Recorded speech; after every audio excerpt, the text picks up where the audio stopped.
Alors, il s'agit d'un projet d'un immeuble de logement de 20 logements sociaux,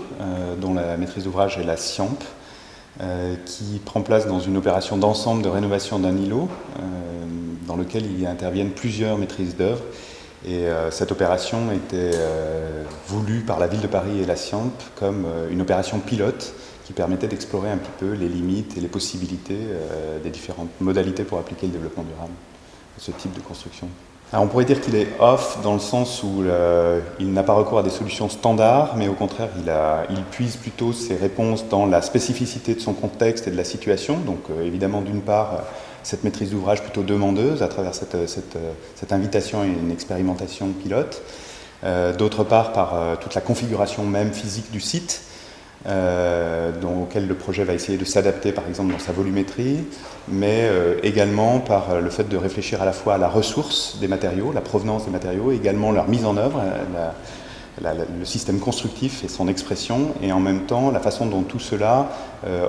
parvient à la performance qui sont développement durable, environnemental plus généralement, tout en offrant chaque fois une plus-value d'usage et en impliquant une qualité fonctionnelle. Alors cette façade est d'aspect low-tech, puisque ce sont des grandes baies vitrées avec des menuiseries bois de très belle qualité, des grands coulissants, et puis ces éléments béton un peu particuliers, béton préfabriqué matricé. Donc il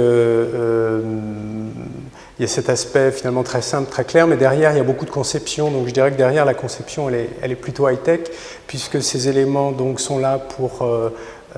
capter le rayonnement solaire et ont été optimisés dans leur épaisseur et leur surface pour à la fois stocker cette énergie et puis la restituer en fin de journée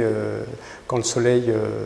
s'est couché, donc en hiver, et participer donc au préchauffage de l'air. Donc c'est je crois quelque chose que nous aimons bien dans ce projet, c'est cet aspect à la fois high-tech et low-tech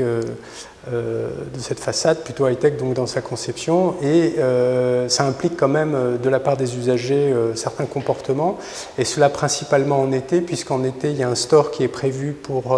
qui peut se dérouler devant ce panneau béton pour éviter qu'il s'échauffe, pour éviter de faire rentrer de l'air chaud, et il faut donc dérouler ce store et aussi ouvrir assez grand les baies. Donc il y a aussi une expérimentation dans l'usage et dans la participation des usagers de logements sociaux à leur environnement, à leur bien-être.